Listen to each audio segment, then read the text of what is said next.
श्री गणेशाय नमः। एक बार की बात है, विनायकपुर नामक गांव में राधा नाम की एक छोटी सी लड़की अपनी माँ के साथ झोपड़ी में रहा करती थी।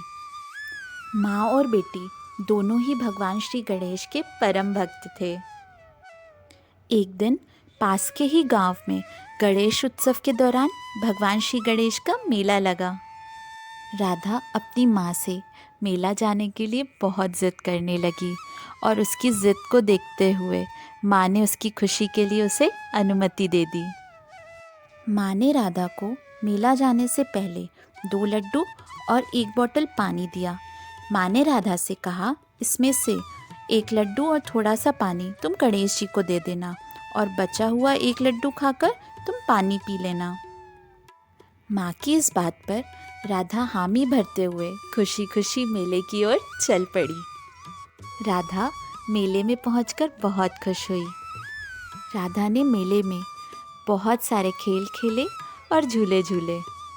राधा को मेले की सैर करते हुए शाम हो चली थी और मेले में आए लोग अपने अपने घर लौटने लगे थे।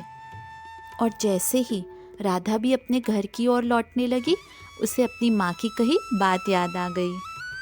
राधा तुरंत ही भगवान श्री गणेश की मूर्ति के सामने जाकर बैठ गई और भगवान श्री गणेश के लड्डू खाने और पानी पीने का इंतज़ार करने लगी।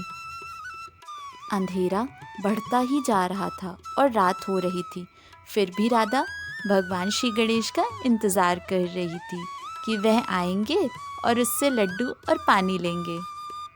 राधा का ऐसा निस्वार्थ प्रेम देखकर भगवान श्री गणेश बहुत प्रसन्न हो गए और सोच में पड़ गए कि जब तक वे राधा के पास नहीं जाएंगे और उससे लड्डू और पानी नहीं लेंगे, वे अपने घर नहीं लौटेगी।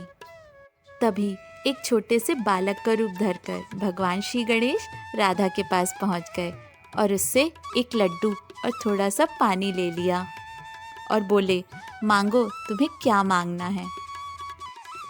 बालक के ऐसा कहते ही राधा सोच में पड़ गई। राधा सोचने लगी कि उसकी माँ के पास एक ही साड़ी है, वह भी फट चुकी है और उसकी माँ वही फटी हुई पुरानी साड़ी पहनती है, तो वह अपनी माँ के लिए एक नई साड़ी मांगे या खुद के लिए और माँ के लिए भोजन की मांग करे। राधा के कुछ बोलने से पहले भगवान श्री गणेश ने उसके मन की सारी बात पढ़ ली और बालक के रूप में आए भगवान श्री गणेश ने राधा से बोला कि अब तुम घर जाओ, तुम्हारी सोची हुई हर बात पूरी हो जाएगी। यह सुनकर राधा अपने घर की ओर चल पड़ी। अपने घर के पास पहुंचकर राधा ने देखा कि उसकी छोटी सी झोपड़ी के स्थान पर एक बहुत ही बड़ा और सुंदर घर है और बाहर उसकी माँ एक बहुत ही सुंदर साड़ी पहनकर उसका इंतज़ार कर रही है। और जैसे ही राधा अपनी माँ के साथ अपने घर के अंदर गई, उसने अपने सामने धन, बहुत से आभूषण, वस्त्र एवं तरह तरह के व्यंजन देखे और यह सब देखकर राधा बहुत खुश हो गई और तुरंत ही उसने अपने भगवान श्री गणेश का धन्यवाद किया। इसके बाद माँ और राधा ने मिलकर भगवान श्री गणेश को खुशी से भोग लगाया और धन्यवाद देते हुए उनका पूजन किया। जैसे हमारे भगवान श्री गणेश ने राधा की इच्छा पूरी करी, वैसे ही हमारे भगवान श्री गणेश अपने सभी भक्तों की इच्छा पूरी करते हैं।